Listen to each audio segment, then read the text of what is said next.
So hello everyone, welcome again to my discussion. एक हम आज जो सेशन करने वाले हैं, you will be enjoying it a lot.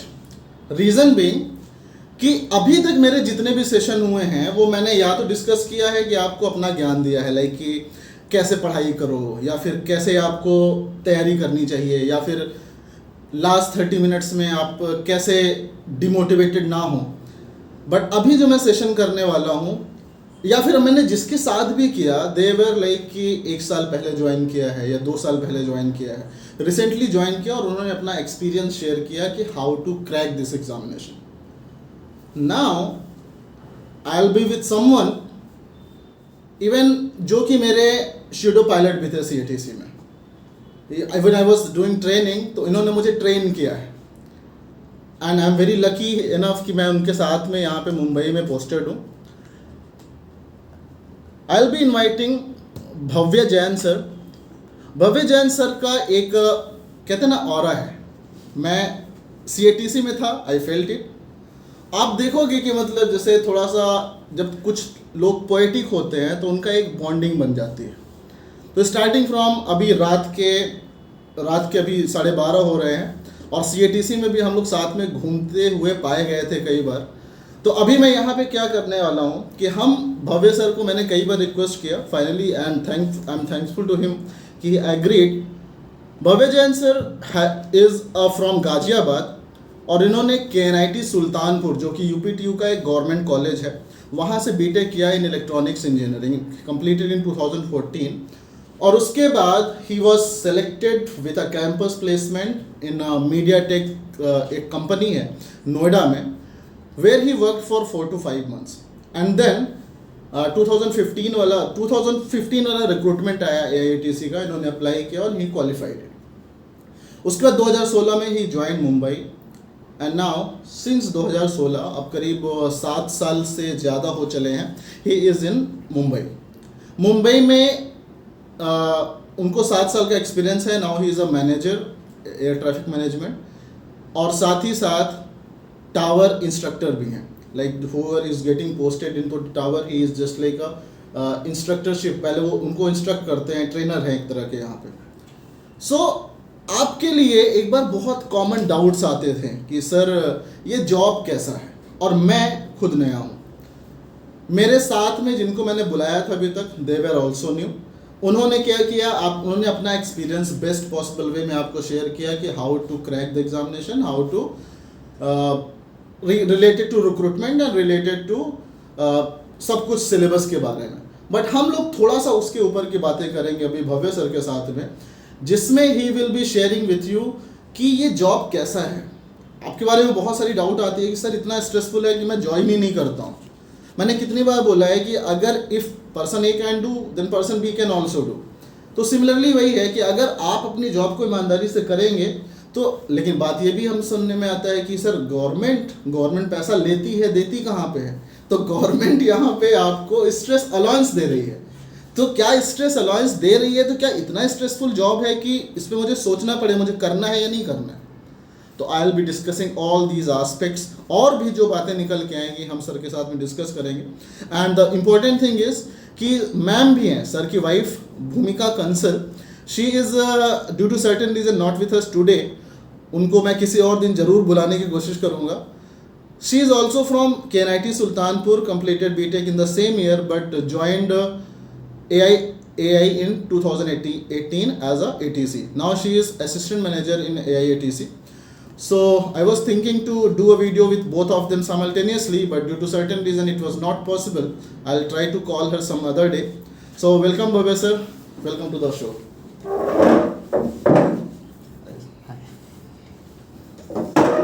Hello everyone.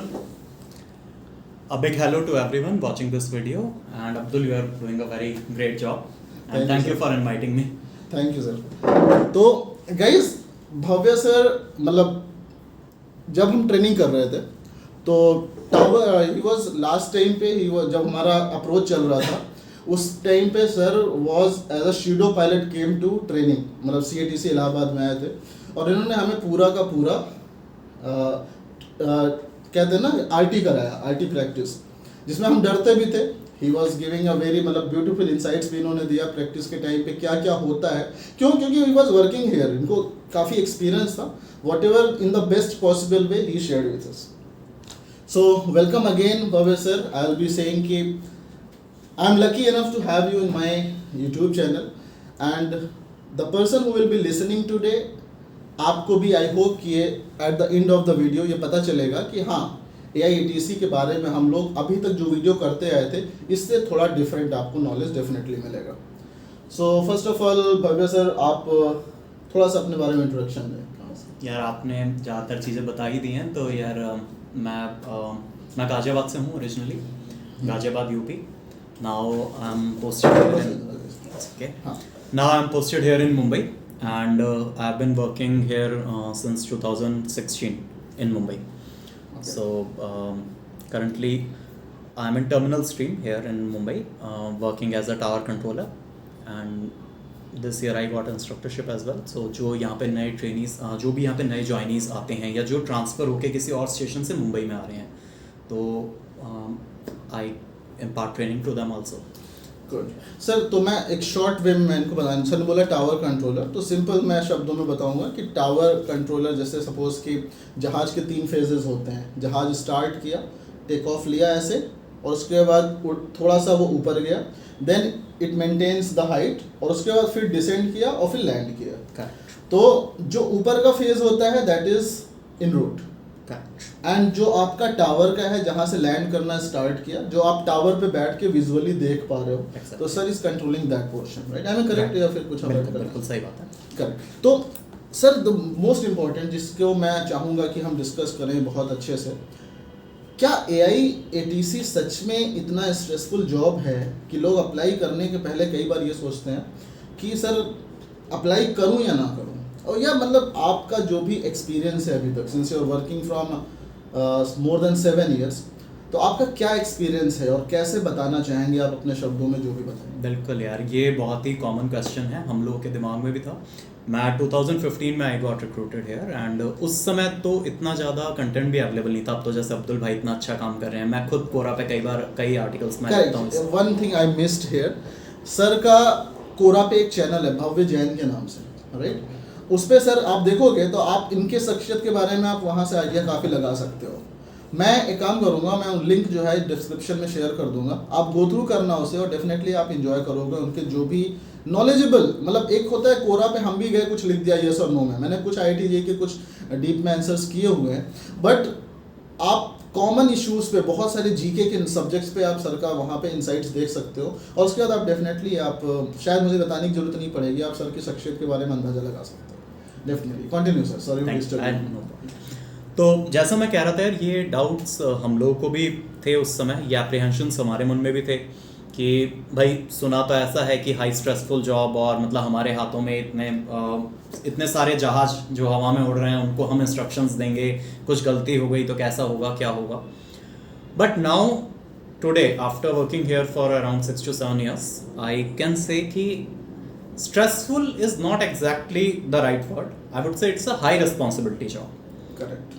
देखिए, आप कोई भी जॉब अगर ऐसे बात करते हैं, चलिए कोई भी प्रोफेशनल जॉब है, उसको स्ट्रेसफुल किस बेसिस पे कहा जा सकता है? 2 चीज़ें हो सकती हैं. एक तो या तो जॉब की टाइमिंग्स, जॉब कितना हैक्टिक है, इतनी उसकी टाइमिंग्स ऐसी हैं कि उसकी वजह से वो किसी आदमी को स्ट्रेसफुल, किसी भी जो भी जॉब कर रहा है उसको स्ट्रेसफुल लग सकता है. Correct. या फिर सेकंड चीज़ हो सकती है nature of the job in itself, कि जो आप काम कर रहे हैं वही इतना स्ट्रेसफुल है. तो इन दोनों कॉन्टेक्स्ट में चलिए देखते हैं ATC के जॉब के बारे में. मैं बहुत फर्स्ट टाइम ये वर्ड सुना, आई एम रियली मतलब बहुत अच्छा लगा.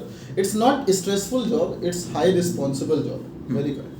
तो चलिए सबसे पहले इसी कॉन्टेक्स्ट में देखते हैं. So as I was saying, ATC की जॉब में अब तक शायद आपको अब्दुल भाई ने कई बार बता भी दी होगी ये चीज़, हमारी एवरेज हमारी शिफ्ट ड्यूटी रहती है. तो जनरली एक दिन में एट एन एवरेज आपको 6 घंटे की एक शिफ्ट में आपको काम करना है. तो यहाँ पर एनवायरनमेंट ऐसा रहता है कि आप ATC में अलग अलग यूनिट्स हैं. जैसे अब्दुल भाई ने बताया कि एक कोई टेक ऑफ और लैंडिंग देने के लिए एक कंट्रोलर है. उसके बाद जब जहाज क्लाइंब फेज में है उस समय उसको कंट्रोल करने के लिए एक कंट्रोलर है. एंड एक बार वो स्टेबलाइज हो गया and she is proceeding from one part of the airspace to another, then somebody else is taking care of that flight. तो अलग अलग यूनिट्स में जैसे आपके साथ क्या होगा कि आप एक शिफ्ट ड्यूटी आपकी है, आपने एक जगह पर आके, इसको चैनल लेना बोलते हैं, आप एक जगह पे आए और आपने वहां पर एयर ट्रैफिक कंट्रोलिंग अपना काम करना शुरू किया। तो जनरली क्या होता है कि आपने 1.5 घंटे काम किया एट अ स्ट्रेच, 1.5 घंटे या 2 घंटे से ज्यादा तो परमिसिबल ही नहीं है। रूल्स ये कहते हैं कि 2 घंटे आपने काम किया, उसके बाद हाफ एन आवर का ब्रेक लेना आपको मैंडेटरी है। तो आपने जैसे जनरली वर्किंग एनवायरनमेंट इस तरीके का रहता है कि आपने 1.5 घंटे काम किया, उसके बाद आपको 45 मिनट्स का ब्रेक मिल गया, या फिर depending upon the man power कभी आपने 2 घंटे काम किया फिर उसके बाद आपको 45 आवर्स का ब्रेक मिल गया। तो कहने का मतलब ये कि 6 घंटे की जो आपकी शिफ्ट है उसमें आपको कुल मिला के इफेक्टिवली जो आपने एटीसी वाला काम किया that is around 4 hours, not more than that. तो एक तो पहली चीज ये हो गई। एंड दूसरी चीज क्या है कि जैसे मान लीजिए अभी अब्दुल भाई एटीसी का काम कर रहे हैं, यहाँ पे चैनल पे हैं, हाँ 1.5 घंटे बाद इनको मैंने रिलीव कर दिया इस पोजीशन पे, now he is free for that his break time. उसके बाद में 1.5 घंटे बाद 45 मिनट्स बाद ये जाके कहीं और रिलीव करेंगे, एंड इस तरीके से साइकिल चलती रहेगी। तो जब आपकी शिफ्ट खत्म होगी उसके बाद आपके पास कोई ऐसा कुछ बर्डनसम कुछ ये नहीं है कि कोई फाइल घर लेके जानी है, कल के लिए कुछ प्रिपेयर करना है, कोई डेडलाइन मीट करनी है, कुछ नहीं है। Best part of this job है एग्जैक्टली आपका दिस इज ऑपरेशनल ड्यूटी। आप आए, आपने उस समय जो ट्रैफिक सिनेरियो है उसके अकॉर्डिंग अपनी सर्विसेज प्रोवाइड की, then you go home, you are done with the day, that is the thing. तो जैसे कि कॉर्पोरेट जॉब में या और कई जगह पे ऐसा होता है कि आपको मतलब एक आप मतलब डेडलाइन आपको मीट करनी है, आपको मतलब कुछ प्रोजेक्ट आपको दिया हुआ है, आपको उस पर काम करना है, उसके लिए आपको बहुत लंबा घर पे भी ले जाके काम करना पड़ेगा, ऐसा सब यहाँ पे नहीं है। तो यहाँ पे मतलब स्टिपुलेटेड आवर्स हैं, कट टू कट आपको उतने टाइमिंग में आना है, काम आप करना। जब तक चैनल पे हैं तभी तक आप रिस्पॉन्सिबल है, तभी तक आप आप जैसे चैनल से नीचे आते हैं तो आपके पास में कोई काम नहीं है। एग्जैक्टली तो जो आपने तो यहाँ पर बात ये आ जाती है। अब जैसे पहली चीज तो ये हो गई वर्किंग आवर्स की बात, जहां तक मैंने की ये तो आप समझ ही होंगे, तो इसमें तो कोई स्ट्रेस है नहीं। अब जो दूसरी चीज आती है नेचर ऑफ जॉब, अब उस पर आते हैं। तो बात ये है कि जैसे मैंने आपको बताया 1.5 घंटे या 2 घंटे आपने काम किया, उसके बाद आपको ब्रेक मिला, तो आपसे अपेक्षित यहाँ पे ये है कि वो जो 1.5 घंटा या 2 घंटा जो आप काम कर रहे हैं ना, वो आपको पूरे तरीके से कंसंट्रेट करके करना है। उसके बाद जो आपका ब्रेक टाइम है उसमें आप जो मर्जी चाहें कीजिए। आप अभी जैसे वर्ल्ड कप था तो हम लोग भी ये करते थे, 1.5 घंटे हमने अच्छे से काम किया, उसके बाद हाफ एन आवर का ब्रेक है, तो देन हमसे बोला जा रहा है कि भाई अब तुम पूरा अपना दिमाग फ्रेश करो एकदम, क्योंकि अब आधे घंटे पौन घंटे बाद आके या 1 घंटे जितने भी देर का आपका ब्रेक हो रहा है उसके बाद आपको वापस ऐसे ही कंसंट्रेट करना है। तो जाइए अभी आप मैच देखिए, पीछे जो भी करना है बात कीजिए, जो करना है करिए, but when you will get back to the channel then you are once again expected to provide the services with full concentration. Even workplace पे मतलब जिम वगैरह भी है। Exactly. जिम वगैरह भी है, जिम है और एग्जैक्टली आपको पूरा फिटनेस सेंटर है, टेनिस आप खेल सकते हो, exactly table tennis, carrom, all these facilities are provided to you कि आप मतलब जो आपका ब्रेक टाइम है आप उसको अच्छे से यूटिलाइज कर सकते हैं। वहां पे आपके ऊपर कोई बर्डन नहीं है। इवन आप लेट के सो भी सकते हो। हाँ बिल्कुल, ये चीज मतलब मुझे सर बेस्ट लगी इस जॉब में कि ऑफिस में आपके लिए बेड प्रोवाइड किया गया है और प्लस आपके लिए फिटनेस सेंटर तो रूम वगैरह है ही है, आप खेल सकते हो तमाम गेम, जिम आप भी कर सकते हो, जाओ, बाकी आपके ऊपर है आप क्या करना चाहते हो। क्यों? तो इसका रीजन है यार अब्दुल, एक्चुअली हमारा जो काम है जैसे कि आप समझ ही रहे हैं कि हमें जो 1.5 घंटा काम करना है फुल कंसंट्रेशन के साथ करना है, क्योंकि वहां पे हमें मतलब प्लेन्स को पूरा सर्विस देनी है, उनको प्रॉपर इंस्ट्रक्शंस देने हैं, उसमें कुछ गलती नहीं होनी चाहिए। तो हमसे ये एक्सपेक्टेड है कि हम अपने कंसंट्रेशन के, अपनी मेंटल फिटनेस के पीक पे रहें ड्यूरिंग दोज वर्किंग आवर्स। तो इसीलिए एक तो टाइम जो वर्किंग टाइम है दैट इज लिमिटेड, उसके बाद ब्रेक मैंडेटरी है ताकि मेंटल फैटीग ना हो जाए किसी को, और वो जो ब्रेक टाइम है उसमें आदमी पूरी तरीके से रिज्यूवनेट कर सके, पूरी तरीके से मतलब खुद को रिफ्रेश कर सके, रिचार्ज कर सके, उसके लिए सारे प्रोविजंस जो हैं वो जरूर। मतलब एक चीज मैंने ये भी नोटिस किया सर कि इस जॉब में जैसे बाकी जॉब को देखूं मैं तो इस जॉब में अगर मैं कंपेयर करूं तो सरकारी नौकरी ये भी है, बट जो सीनियर है हमारे दे काफी फिट है। इवन मैं अनफिट हूँ, सर को आप देख सकते हो, I am trying working hard कि मैं और वेट रिड्यूस करके थोड़ा सा फिट की कैटेगरी में आ जाऊँ, क्योंकि ये रिक्वायरमेंट है, आपको नाइट शिफ्ट करना है, आपको मेंटली प्रिपेयर रहना है पूरी तरह से। तो एवरीवन मोस्ट ऑफ मतलब देखता हूँ मैं कि जो सीनियर हमारे हैं वो भी काफी फिट हैं और काफी एक्टिव हैं। और प्लस फिटनेस का मतलब केवल यही नहीं कि फिजिकली कोई कितना, किसकी बॉडी कितनी स्लिम है, कितना टोन्ड है। अब अब्दुल भाई हैं, ये अब्दुल हैं, जैसे भले ही दिखने में ठीक है थोड़े गोलू मोलू से हैं, लेकिन ही इज क्वाइट फिट। मैंने रात भर हम लोग जैसे कहते हैं ना, हम साथ में कई बार पाए गए थे रात में, तो हम लोग क्योंकि हम 12:30 के आसपास वहां पे निकलते थे एंड हम 2-2.5 घंटे आपस में शायरियां डिस्कस कर रहे हैं, पोएट्रीज कर रहे हैं, तो हम पूरे वहां पे कैंपस में टहलते रहते हैं। तो आई हैव सीन कि मतलब he is quite active in, और इतना एक्टिवली ये वीडियोस बनाते हैं, आप जानते हैं। तो मेंटल फिटनेस की जहां तक बात है, तो यहाँ पे इस जॉब में जितने भी लोग हैं ultimately they develop this kind of personality. But हाँ, जहाँ ये नाइट शिफ्ट वाली जैसे बात आई, तो और जैसे ये स्लीपिंग रूम्स का भी जिक्र हुआ, तो जैसे हमारे यहाँ कई लोग ये भी क्वेश्चन पूछते हैं कि भाई नाइट शिफ्ट जो है तो वो कितनी मतलब उसमें कोई दिक्कत तो नहीं होती, वहाँ कैसा सिनेरियो रहता है। तो नाइट शिफ्ट का भी मतलब ये नहीं रहता कि आपको पूरी रात जग के स्लॉक करना है। नाइट शिफ्ट लूजली डिवाइडेड होती है 2 हाफ में। जैसे आपका जनरली यहाँ पे मुंबई में टाइमिंग्स इस तरीके से हैं कि सुबह 7:30 बजे से 1:30 बजे तक आपकी मॉर्निंग शिफ्ट है, फिर दोपहर 1:30 बजे से शाम 7:30 बजे तक आपकी आफ्टरनून शिफ्ट, एंड 7:30 बजे शाम से लेके अगले दिन सुबह 7:30 तक आपकी मॉर्निंग शिफ्ट है। तो ऐसा लग रहा है सुनने में तो क्या 12 घंटे की नाइट शिफ्ट, बट इस तरीके से नहीं होता। 7:30 जो शाम का टाइम है वहाँ से लेकर रात 11 साढ़े 11 बजे तक तो यही वाला पैटर्न चलता है। जैसे मैंने आपको बताया कि कोई भी है वो 1 घंटा काम कर रहा है, फिर उसको रिलीफ मिल रहा है, इस तरीके से काम चलता रहता है। एंड आफ्टर 11 और 11:30 PM the shifts got loosely divided into 2 halfs. तो उसमें क्या प्रोविजंस दिए हुए हैं कि आप स्लीपिंग रूम में जाके आपको 3 या 4 घंटे का टाइम मिलता है, एट ए स्ट्रेच आप सो भी सकते हैं। इस तरीके से मैन पावर डिस्ट्रीब्यूटेड होती है। ना हमें तो 4 घंटे का मिलता है, 3:30 से 7:30 बिल्कुल, और 11:30 से 11:30। एग्जैक्टली। तो ऑन पेपर तो 4 घंटे का आपको पूरा मिल ही रहा है, बट वो मैं थोड़ा सा कह रहा हूँ कि भाई कोई गया उसको 15-20 मिनट इधर उधर मोबाइल चलाया, वॉशरूम गया, कई बार ऐसा होता है कि इतना जाते ही तो नींद नहीं आती। तो लेकिन स्टिल आपके पास मतलब रात का जो टाइम भी है वो एकदम आपका ऐसा नहीं है कि आपको पूरा टायर्ड वे में जो है काम करते रहना है। You get a due amount of rest जो कि रिक्वायर्ड भी है। और ऑफिस टाइम, ऑफिस प्लेस पे मैंने एक कंबल, एक तकिया, एक बोतल, एक ब्रश, एक मंजन ये रखा हुआ है। ये मतलब ये अलग ही यूनिक चीज है, इस किसी और जॉब में नहीं मिलता। बिल्कुल। तो यही सारी चीजें हैं।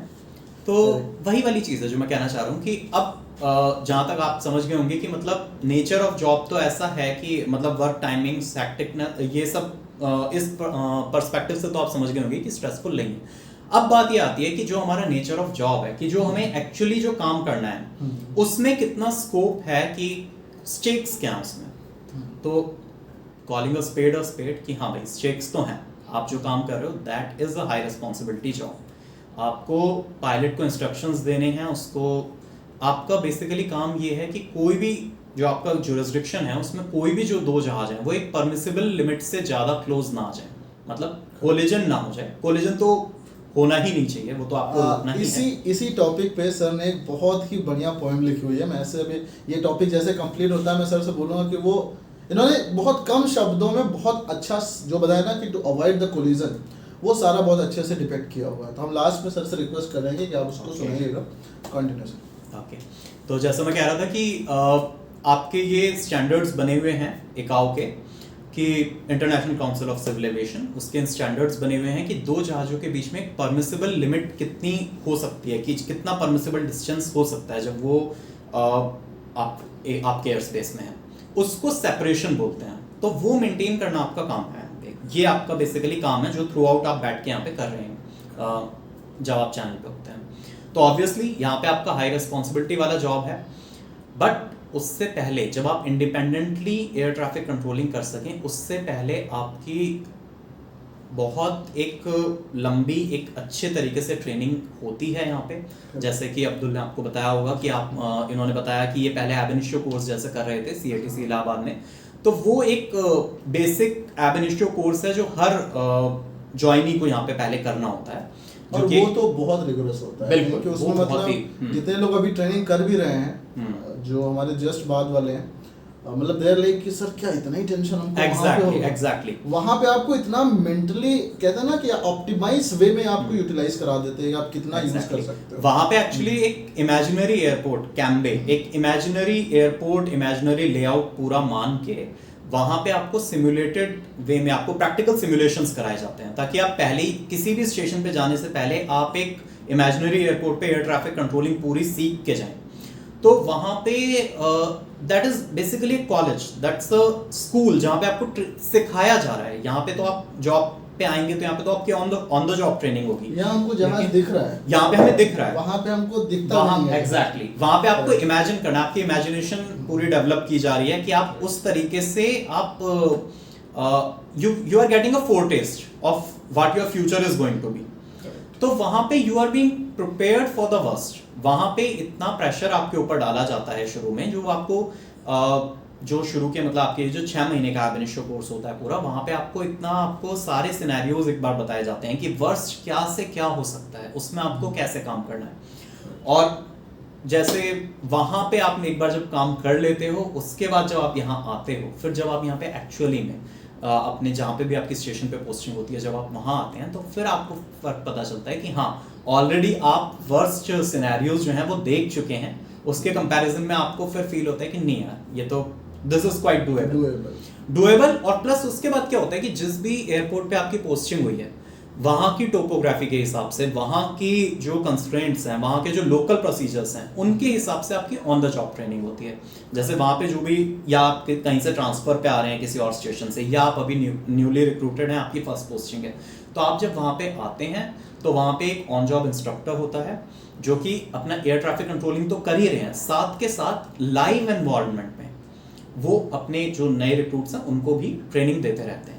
जो कि आप ट्रेनिंग, हाँ, जो कि आप सब भी ऑन जॉब ट्रेनिंग इंस्ट्रक्टर हैं, राइट? हाँ जी। तो जैसे मैं भी हूँ, तो अब जो नए जो रिक्रूट्स आ रहे हैं, तो वो मेरे साथ, मतलब जैसे मैं कंट्रोलिंग कर रहा हूँ तो मेरे साथ वो भी साथ में मतलब मुझे मॉनिटर करके सीख सकते हैं। उसके बाद धीरे धीरे मतलब मैं उनको समझाता जाता हूँ कि आप इस तरीके से इंस्ट्रक्शंस दीजिए, तो वो खुद हैंड्स ऑन कर सकते हैं। तो कहने का मतलब, उसके बाद आपकी यहाँ पे जिस भी एयरपोर्ट पे आप पोस्टेड हैं, वहाँ पे भी आपकी मतलब एक स्टिपुलेटेड नंबर ऑफ आवर्स आपको वहाँ पे ट्रेनिंग करनी है, जो कि आपकी वहाँ पे भी आपको कम से कम 4 से 5 महीने कम से कम लग जाते हैं वहाँ का काम सीखने में। उसके बाद जब आपके इंस्ट्रक्टर को आप पे कॉन्फिडेंस आ जाता है, आपको खुद अपने आप पे कॉन्फिडेंस आ जाता है, एंड एक वहाँ पे एक बोर्ड प्रोसेस पूरा होता है जिसमें आपके स्किल्स चेक की जाती हैं कि now have you acquired those required skills to do the independent controlling. उसके बाद आपको वो ऑथराइजेशन मिल जाता है कि आप इंडिपेंडेंट कंट्रोलिंग कर सकते हैं उस पर्टिकुलर यूनिट का।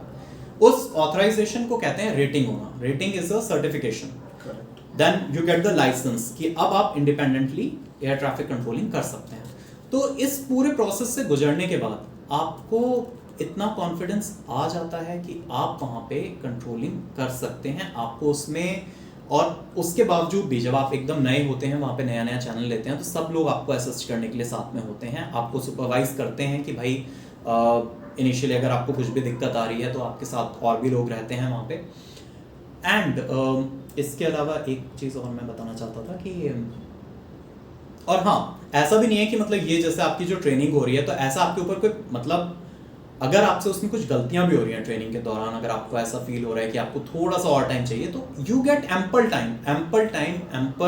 सपोर्ट फ्रॉम योर जो भी उस एयरपोर्ट के आपके इंचार्जेस हैं, जो भी आपके इंस्ट्रक्टर्स हैं, you get ample support to learn. And जब तक आपको पूरी तरीके से, जब तक कहते हैं ना आयरन आउट द रिंकल्स, जब तक आप पूरी तरीके से प्रोफिशिएंट नहीं हो जाते, आप पूरी तरीके से आप खुद ये नहीं हो जाते कि हाँ now I can take the channel, तब तक आप आराम से मतलब वहाँ पे ट्रेनिंग कर सकते हैं। एंड ड्यूरिंग दैट टाइम जब आप ऑन जॉब ट्रेनिंग करें, उसके साथ आप बाकी जो आपके एयर ट्रैफिक कंट्रोलर्स हैं, जो रेटेड कंट्रोलर्स हैं, जो इंडिपेंडेंट कंट्रोलिंग करें, आप उनके असिस्टेंट का काम करते हैं बाकी टाइम में। That is called alpha controller.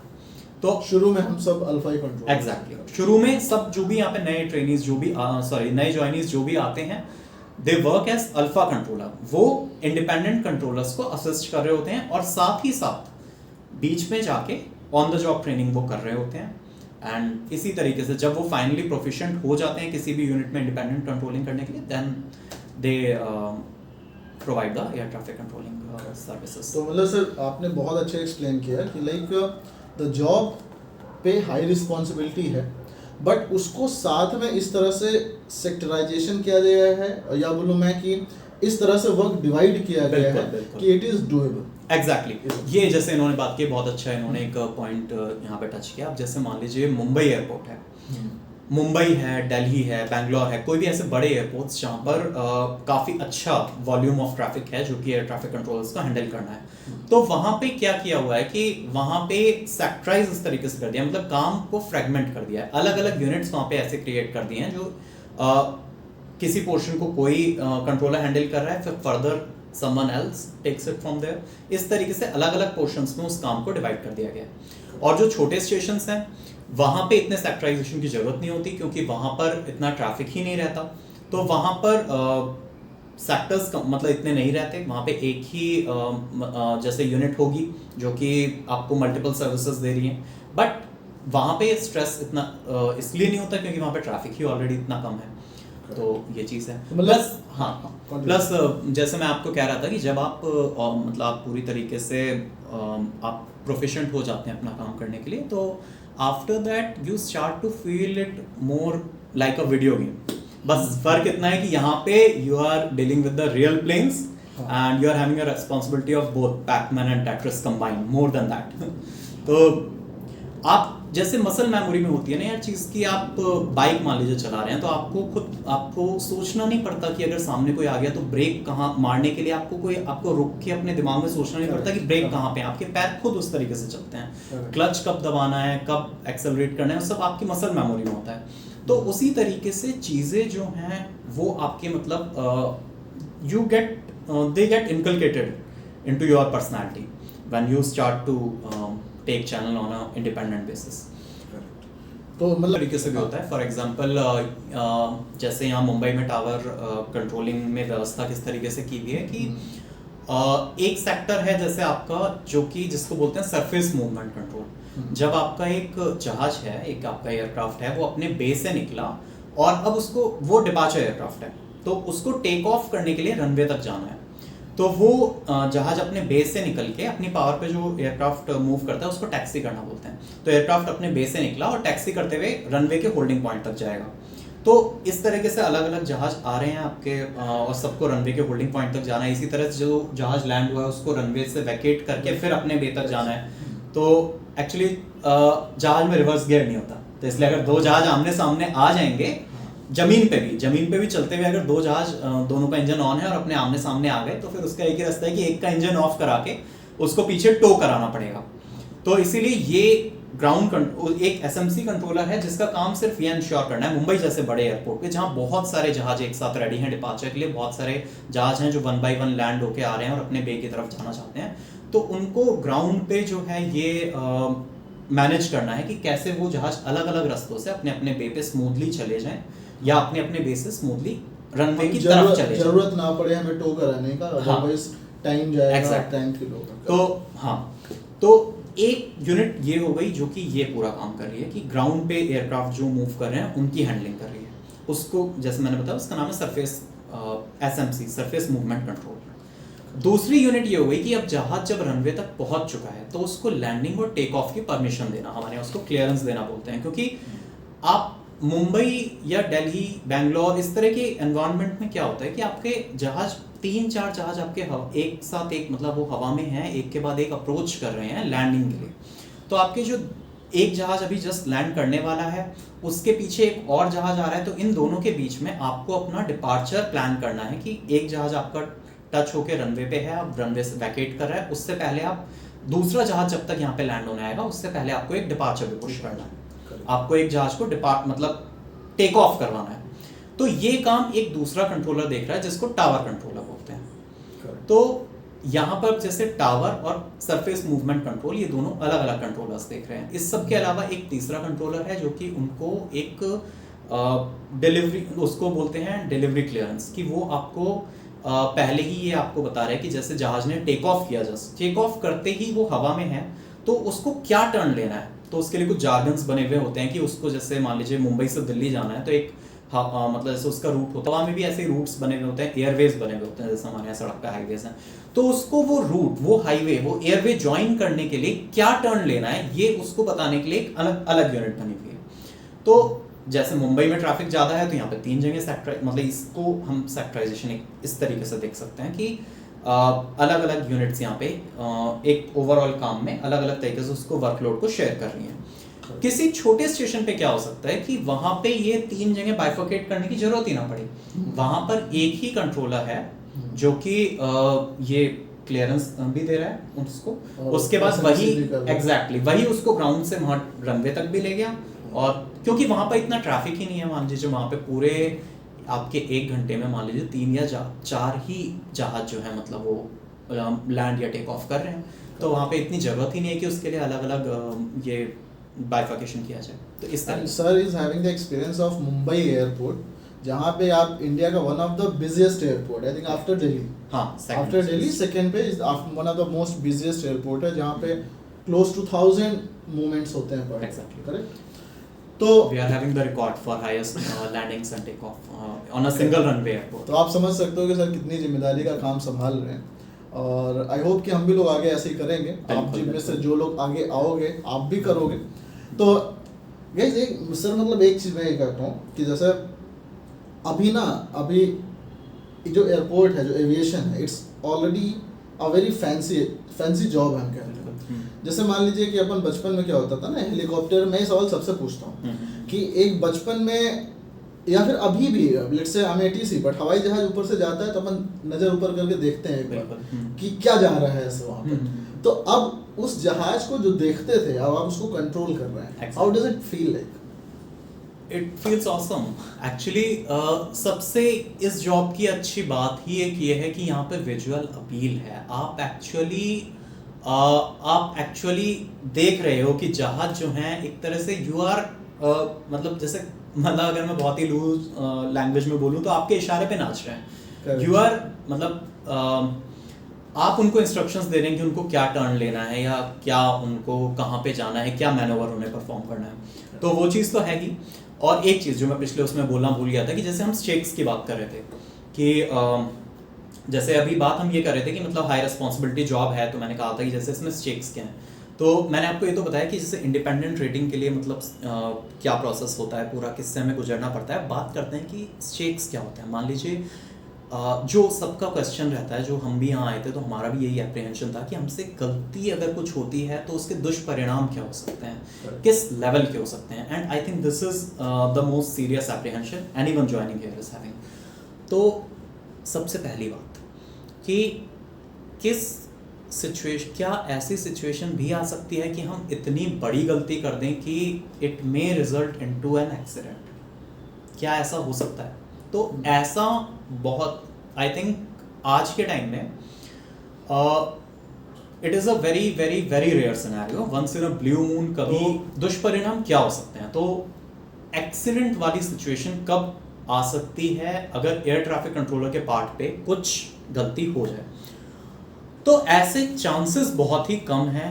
I think rarest of the rare scenario ऐसा होगा कि आपकी गलती से कुछ एक्सीडेंट होने की पॉसिबिलिटी क्रिएट हो जाए, क्योंकि बहुत सारे चेक्स एंड बैलेंसेस होते हैं पायलट्स के पार्ट पे भी और आपके भी पार्ट पे ऐसे बहुत सारे चेक्स एंड बैलेंसेस होते हैं कि आपने अगर कुछ गलती कर भी दी which is having that amount of gravity, तो भी आपके अगले अपस्ट्रीम कंट्रोलर या डाउनस्ट्रीम कंट्रोलर्स के पास मतलब ऐसा होगा चांस कि वो उस चीज को रेक्टिफाई कर सकते हैं, करेक्टिव एक्शन ले सकते हैं, या आप खुद ही in the due course of time corrective action लेके उसको अवॉइड कर सकते हैं। एक चीज ह्यूमन परफॉर्मेंस में सीटीसी में पढ़ाया गया था, स्विस चीज मॉडल, जिसमें कि मतलब जो एक्सीडेंट या इंसिडेंट है that happens on the occurrence of multiple failures. Exactly, आपने गलती किया, आपके अगले वाले भी गलती किया, उसके बाद भी गलती किया, साइमल्टेनियसली सबने सब गलती करते गए, देन जाके आपका कुछ होता है। तो these are all the line of defenses। जैसे उन्होंने कहा ना, आपने गलती की, सामने वाले ने गलती की, तो मतलब that is a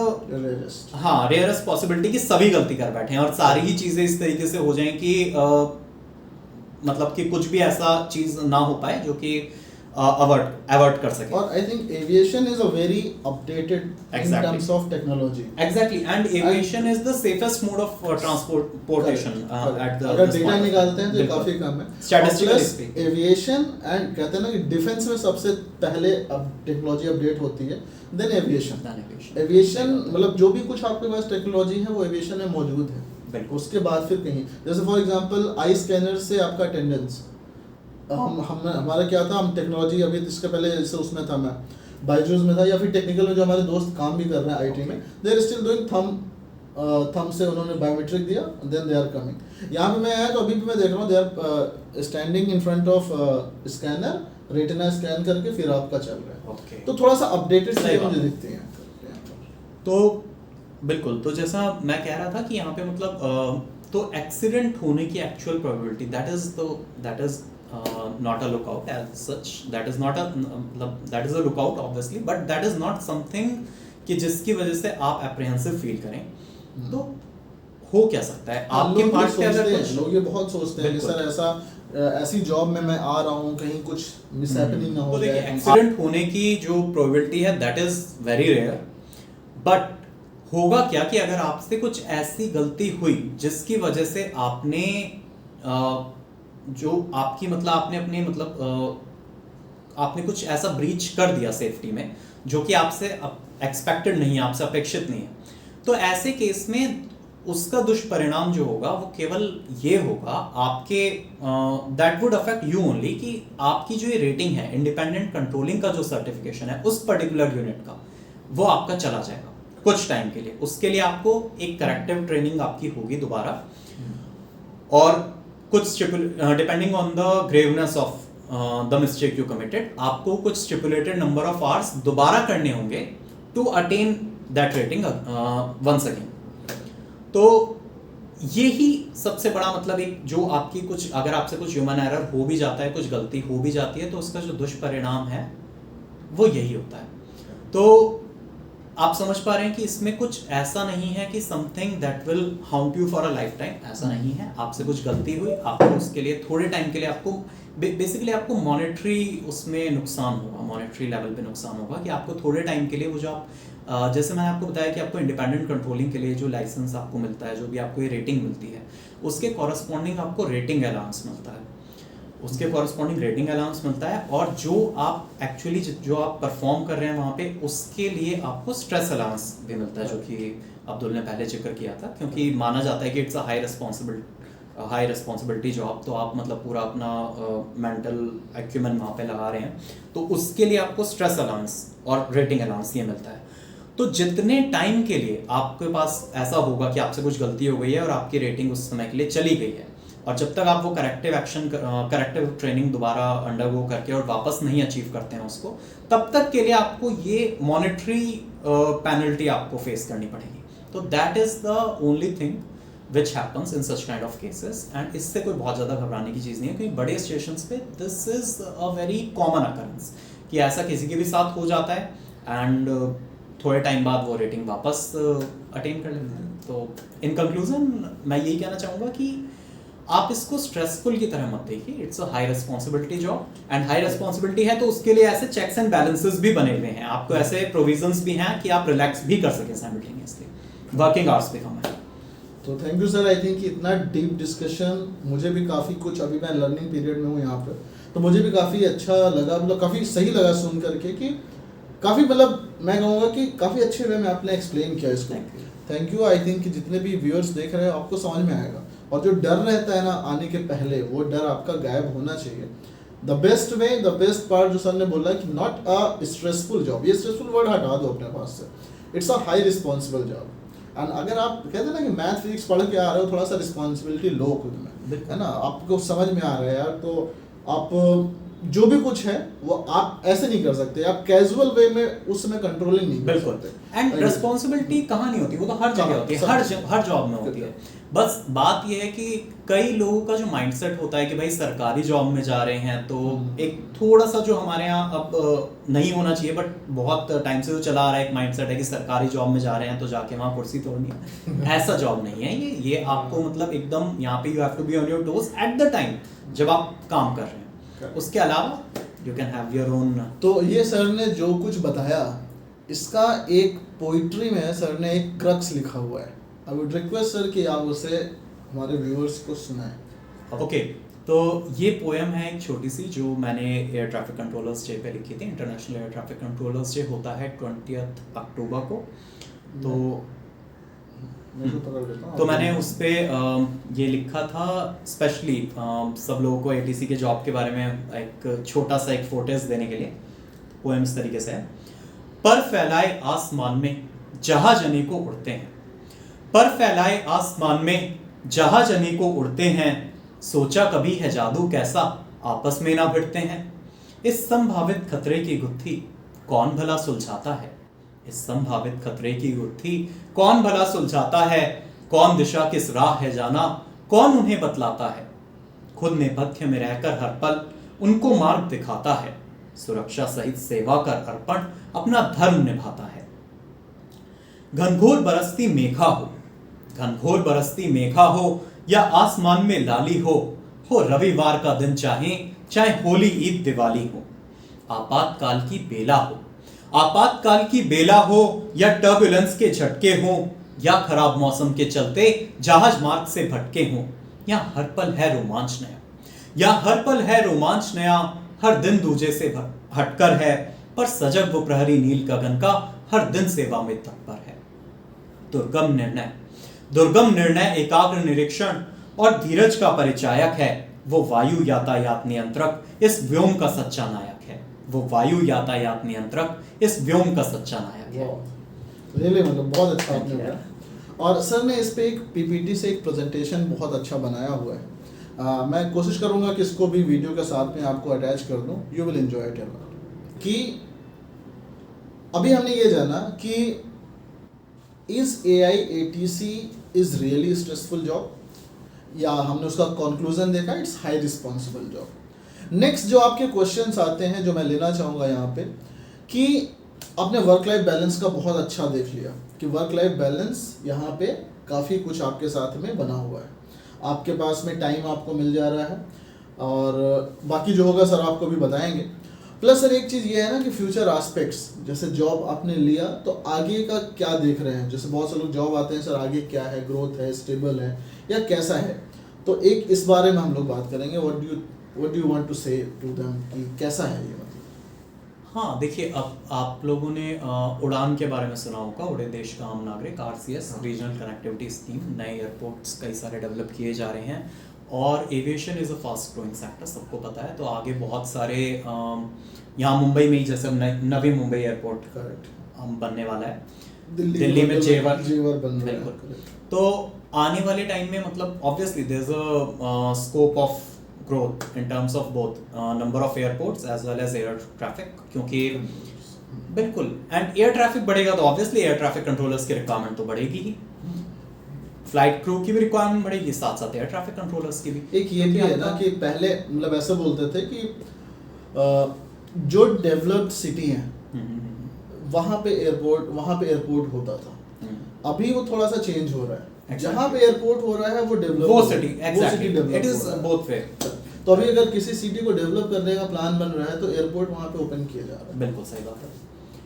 तो वही है, और साथ ही साथ मतलब आने वाले टाइम में मतलब जिस तरीके से सारी एयरलाइंस जो हैं वो आगे देख रही हैं कि अपना उनको और ज़्यादा फ्लाइट्स उनको मतलब अपने नंबर ऑफ फ्लाइट्स उनको बढ़ानी है, उसके लिए उनको देखिए होता क्या है, हमारा जैसे एयर स्पेस है that is a limited resource, तो उसमें नए नए रूट्स डेवलप करने हैं, उस एयर स्पेस को और ज़्यादा फ्लेक्सिबली यूज़ करना, ऐसी बहुत सारी चीज़ें हैं कि जो आगे which are in the pipeline की आगे obviously everyone wants to make use of the available resources to the fullest।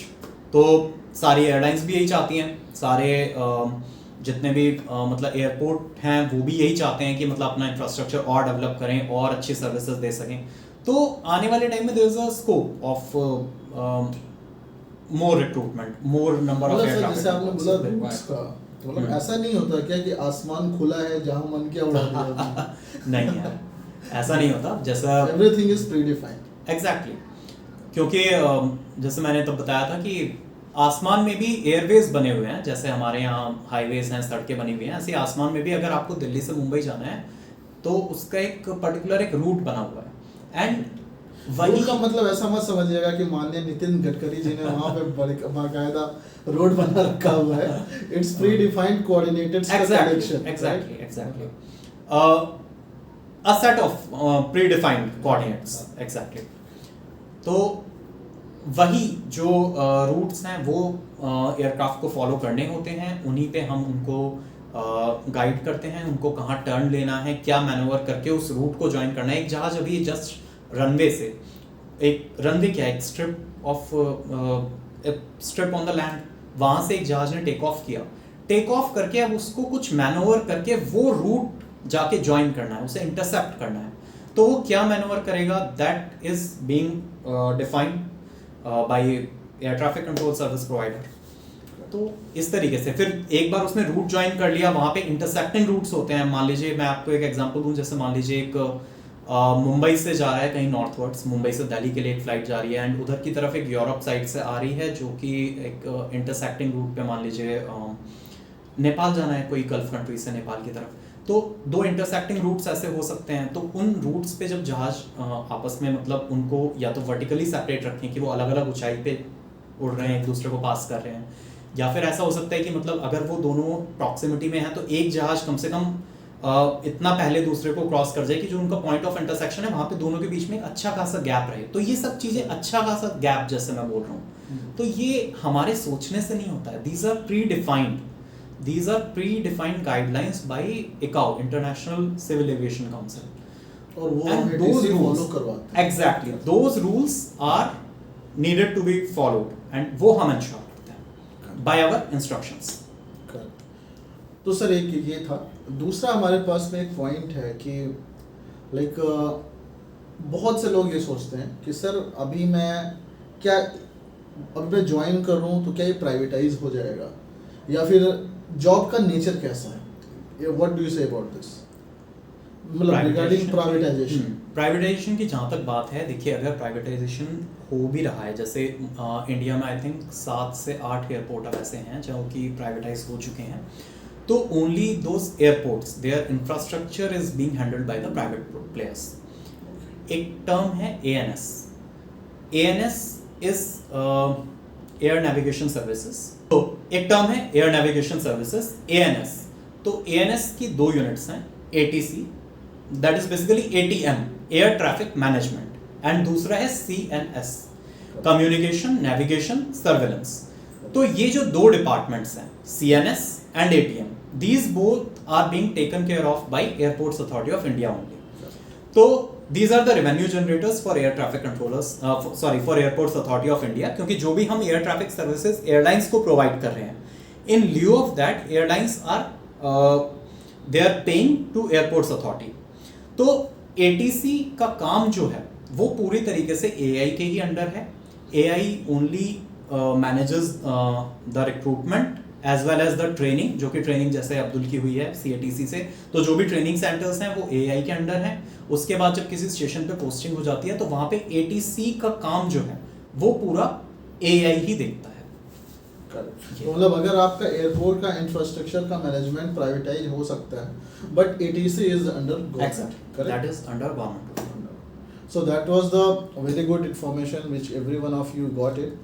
और नेक्स्ट जैसे कि आप बोलते हैं कि मैं आपको बताऊं कि मैं जॉब से बहुत खुश हूं, या फिर कोई भी आता है मैं भी ज्ञान देता हूं कि मैं जॉब से बहुत खुश हूं, मैं अपने एक्सपीरियंस के बेसिस पे बोलता हूं। Now I will know with sir कि 7-8 साल के एक्सपीरियंस के बाद अब आप कैसे देखते हैं कि ये जॉब ज्वाइन करके मैंने क्या गलती तो नहीं कर दिया था, या फिर ये जॉब ज्वाइन किया अब मैं कितना खुश हूँ उससे, या इस जॉब को हम सपोज, एक बात तो मैं बताऊं, अगर आपने जॉब अगर ईमानदारी से पढ़ाई किया है, आपने एक जॉब निकाला है, आप मेहनत करते हो सकता है दूसरी जॉब भी आप निकाल सकते थे, तो नाउ डू यू रिग्रेट कि यार वो वाली जॉब नहीं करनी, ये वाली जॉब नहीं करनी चाहिए थी, मैं वो ज्वाइन कर लेता, या फिर जो भी पर्सपेक्टिव्स हैं इन टर्म्स ऑफ एवरीथिंग कि हाउ फाइनेंशियली, हाउ कितना आपको पर्सनल टाइम मिल पा रहा है, कितना आप फ्रीली इंजॉय कर पा रहे हैं लाइफ को, तो how do you feel about these experiences?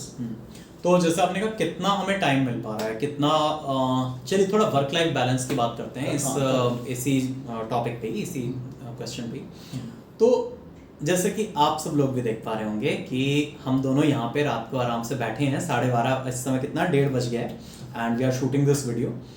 Abdul तो आपको डेली वीडियोस अच्छे प्रोवाइड कर ही रहे हैं, और आपने मेरा भी अभी सुना कि मैं पोएट्रीज वगैरह लिख रहा हूँ। तो इस जॉब की सबसे अच्छी एक बात यह है कि आपको पर्सनल टाइम बहुत ज़्यादा मिलता है, क्योंकि जैसे मैंने आपको बताया वर्किंग आवर्स कम है। तो अपार्ट फ्रॉम द जॉब की मतलब जितना टाइम आप ऑफिस में बिता रहे हैं उसके अलावा थोड़ा बहुत टाइम कभी आपको ऐसा ज़रूरत पड़ सकती है कि आपको जो एटीसी से रिलेटेड कुछ चीज़ें पढ़ने की ज़रूरत कभी कभार पड़ सकती है, ताकि आप अपनी प्रोफिशिएंसी मेंटेन रख सकें। बट उसके अलावा यहाँ पे आपको फ्री टाइम बहुत मिलेगा शिफ्ट ड्यूटीज़ में। आपको इतना फ्री टाइम मिलेगा कि आप आराम से अपनी पर्सनल हॉबीज़ को परस्यू कर सकते हैं, और जो भी आपकी हॉबीज़ हैं आप उनको परस्यू कर सकते हैं। जो भी अगर आपकी कुछ एस्पिरेशंस हैं, जैसे बहुत लोग ऐसा चाहते हैं कि in the due course of time they want to prepare for some other job. कई लोग आईएएस एस्पिरेंट्स होते हैं and they want to take some time की मतलब धीरे धीरे वो तैयारी करते रहें, तो आपको उस सब के लिए भी टाइम मिलता है। क्योंकि आपकी जो शिफ्ट ड्यूटीज़ हैं, ऐसा हो रहा है कि एक दिन आपकी मॉर्निंग है, अगले दिन आपकी आफ्टरनून है। जैसे मैंने आपको बताया 7:30 से 1:30 बजे तक मॉर्निंग है, अगले दिन फिर 1:30 बजे से 7:30 तक आफ्टरनून, तो बीच में आपको 24 घंटे का पूरा एक गैप मिल रहा है। और तो 24 घंटे में आप फ्री 8 घंटे सो लीजिए। Exactly. 8 घंटे सो लीजिए, 16 घंटे आपके पास। बिल्कुल बिल्कुल। एंड ये तो चलिए मुंबई की बात हो गई। जनरली मोर और लेस पैटर्न ऐसा ही रहता है कि आपको और इवन जो छोटे एयरपोर्ट्स हैं वहाँ पर क्या होगा कि वहाँ पे मतलब फ्लाइट्स एक स्टिपुलेटेड टाइम है उसमें आ रही हैं जैसे, तो बाकी टाइम आपके जो वॉच आवर्स होंगे वो बहुत ही कम होंगे। तो बाकी टाइम आपको ऑफिस में हो सकता है कुछ और एडमिनिस्ट्रेटिव काम आपको जैसे करने के लिए दे दिए जाएं। जैसे यहाँ पे छोटे एयरपोर्ट जो हैं जनरली वो एआई मैनेज करता है पूरे, तो वहाँ पे मतलब ऐसे आपको कुछ एडमिनिस्ट्रेटिव काम करने का मौका मिल सकता है कि वहाँ पे जैसे कोई भी वहाँ पे वीआईपी मूवमेंट हो रहा है तो उसकी तैयारी या कुछ भी। तो बट उस सब के बावजूद भी आपके पास इतना फ्री टाइम रहता है कि आप खाली टाइम में मतलब आप अपना आराम से अपनी हॉबीज़ परस्यू कर सकते हैं। यहाँ पे आपको ऐसी कल्चर आपको ऐसा मिलेगा कि आपकी कम्युनिटीज़ ऐसी डेवलप हो जाएंगी, जो भी आपका इंटरेस्ट है आपको साथ में खेलने कूदने वाले लोग मिल जाएंगे कि भाई सब आराम से गैदर कर रहे हैं, बैडमिंटन खेल रहे हैं साथ में। और आपका जिस दिन नाइट ऑफ क्लियर ऑफ है आपका मतलब जो भी आपका छुट्टी वाला दिन है उस दिन वो सब कुछ प्लान कर रहे हैं कि चले कहीं घूमने चलते हैं। सब फ़र्क क्या होगा, देखिए फ़र्क क्या होता है कि जैसे आपका बाकी जॉब्स में क्या है कि जैसे मान लीजिए दिवाली की आपकी छुट्टी है या आपकी सैटरडे संडे छुट्टी है, तो एक जनरल शेड्यूल लोगों का ये चलता है। आपकी जॉब में क्या होगा, एटीसी में क्या होगा कि दिवाली की अलग से कोई छुट्टी नहीं है, उसके बदले कंपनसेटरी दिवाली के दिन आपके हो सकता है आपके मॉर्निंग आफ्टरनून नाइट कोई भी शिफ्ट पड़ सकती है या छुट्टी हो सकती है due to your shift pattern, but वो दिवाली की वजह से छुट्टी नहीं होगी। आपके शिफ्ट पैटर्न अगर इस तरीके से हो रहा है कि उस दिन जो आपके शिफ्ट में जिसको क्लियर ऑफ बोलते हैं, जो आपके छुट्टी का दिन है वो दिवाली से कोइंसाइड कर गया तो बात अलग है। तो आपको ऐसा हो सकता है कि दिवाली के दिन आपको मॉर्निंग या आफ्टरनून ड्यूटी कुछ आपकी कुछ भी हो सकती है उस दिन, दिवाली होली किसी भी दिन, लेकिन उसके ल्यू में आपको एक कंपनसेटरी ऑफ मिलेगा जो कि आपके अकाउंट में ऐड हो जाएगा। उसको आप कभी भी अवेल कर सकते हैं। आप चाहें तो दिवाली के दिन ही मतलब रिक्वेस्ट कर सकते हैं कि वो लीव आपको मिल जाए। तो आपके मतलब यहाँ पर होगा क्या कि आप अब ये चीज़ अच्छी भी है और ये चीज़ जो है ये चीज़ कुछ जगहों पे आपको मतलब प्रॉब्लम भी हो सकती है। तो मैं देखिए बताता हूँ अच्छी कब हो सकती है। फॉर एग्जाम्पल आपका जो छुट्टी वाला दिन बैठ रहा है आपके शिफ्ट पैटर्न के हिसाब से वो वीकडेज में बैठ रहा है, तो आप वीकडेज में आराम से अपनी फैमिली के साथ मॉल्स वगैरह में घूमने जा सकते हैं। कहीं भी जहाँ घूमने जाना है आपको कोई रश भी नहीं मिलेगा, क्योंकि ज़्यादातर जो भीड़ होती है वो तो वीकेंड्स के दिन होती है, तो बाकी लोगों की छुट्टी तो वीकेंड्स के दिन होती है, वो सब तब एंजॉय करें। आपको आराम से आप अपना वीकडे के टाइम पे घूम फिर सकते हैं आराम से, आपको कोई दिक्कत नहीं होगी। आपको कई लोग हैं जैसे उनके बच्चे स्कूल में पढ़ रहे हैं तो उनको मतलब जाके स्कूल में कुछ काम है मतलब या कुछ बैंक का काम है, कुछ भी इस तरह की चीज़ें, तो आपको मतलब वीकडेज में ही इतना टाइम मिल जाता है कि आपको छुट्टी के लिए वेट नहीं करना पड़ता। मतलब जो जनरली लोगों की छुट्टी होती है सैटरडे संडे वगैरह उसके लिए वेट नहीं करना पड़ता। और लेकिन कई बार बस ये हो सकता है एक चीज़ ये भी होता है, मुझे देखा है जैसे नॉर्मल जॉब में क्या होता है 9 to 5 का टाइम है या 10 to 6 का टाइमिंग है, तो आप ऑफिस गए और दिन भर ऑफिस में रहे। सपोज आप मॉर्निंग शिफ्ट में हो, 7:30 बजे से 1:30 बजे तक आपने काम किया, 1:30 बजे के बाद तो आप फ्री।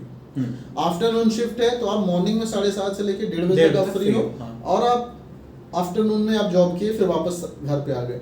नाइट शिफ्ट जिस दिन है उस दिन आपका पूरा दिन भर छुट्टी है, और रात में आपने जॉब किया, आके सुबह आप सो लिए थोड़ा सा, फिर उसके बाद 2 दिन आपको छुट्टी और मिलेगी। तो बहुत अच्छा मतलब वर्क लाइफ बैलेंस आपके साथ में है। हाँ, बस ये हो सकता है आपको कभी अपने ऐसे वाले नॉन एटीसी दोस्तों के साथ मान लीजिए आपको कोई आउटिंग प्लान करनी है, तो ऐसा हो सकता है कि यार वो कहेंगे कि भाई मैं तो सैटरडे संडे को ही फ्री हूँ और आप बोलोगे यार सैटरडे को तो मेरी आफ्टरनून शिफ्ट है, उस दिन तो मैं फ्री नहीं हूँ, तो चलो अब वेट करते हैं कि कब मेरी जो शिफ्ट साइकिल है, जो मेरा पैटर्न है, वो कब ऐसे मतलब ऐसे कोइंसाइड करता है कि वीकेंड के साथ, कि जिस दिन दोनों का म्यूचुअली ऑफ हो सके।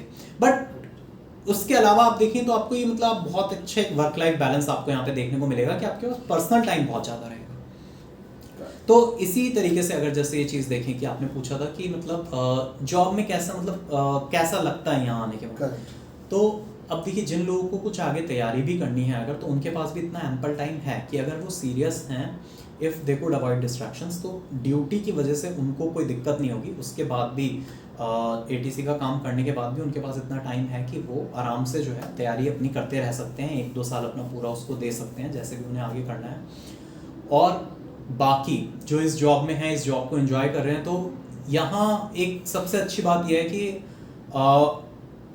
एक डायनामिक सिनेरियो होगा हमेशा। ट्रैफिक सिचुएशन जो होगी, जो आप जिसमें आप काम कर रहे हैं, एक विजुअल अपील तो मैंने पहले बताया ही था आपको कि आप जहाज़ों को देख रहे हैं, कैसे वो आपके इंस्ट्रक्शंस को फॉलो कर रहे हैं, आपको पूरे एयरफील्ड का व्यू आपके सामने है।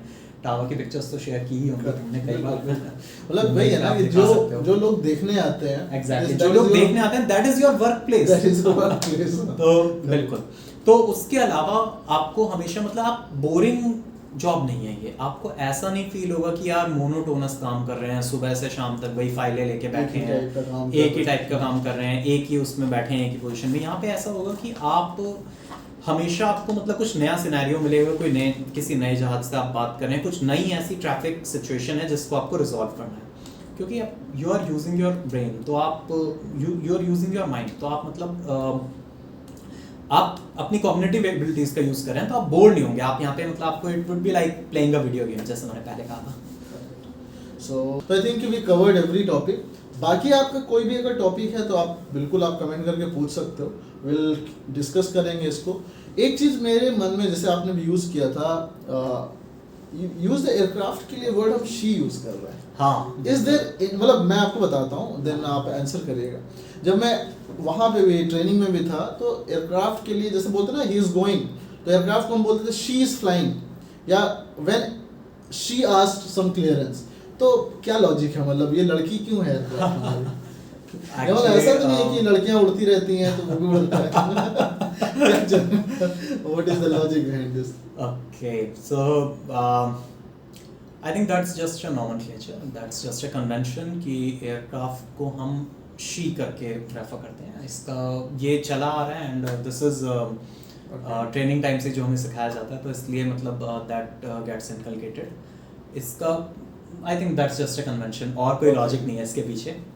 तो आप अगर नहीं, तो अगर आपको नहीं मालूम है तो ये मालूम होना चाहिए कि एयरक्राफ्ट को हम लोग शी यूज करते हैं। बिल्कुल, और अब ये बात निकली है तो एक चीज जो कई लोगों को नहीं मालूम होती, एयरक्राफ्ट्स कोई वर्ड नहीं होता। अगर आपको एक से ज्यादा जहाज हैं हवा में या कहीं भी एक से ज्यादा जहाज के लिए आपको रेफर करना है, तो that is also aircraft. Term aircraft is used in both singular as well as plural sense, क्योंकि that's a collective noun. So thank you sir, it was a very nice, really मतलब very thoughtful और बहुत ही deep, आपने बहुत मन से बताया चीज़ों को। और I hope कि ये जो आप प्रिपरेशन करते हो उसके पहले जो आपके डाउट्स होते हैं, बहुत सारे डाउट्स आपके क्लियर होंगे। I am damn sure for it, and thank you sir for the time. Keep doing the good job, and आप लोगों को सभी को all the very best, and I really hope कि all of you do your best and get जो भी चाहते हैं दे गेट सेलेक्टेड, एंड कभी आप लोगों से फिर मुलाकात हो, आप लोग बताएं कि आप ये वीडियो मुंबई आइएगा तो हम दोनों लोग आपसे मिलेंगे। बिल्कुल, थैंक यू। चलिए, आपके नमस्कार।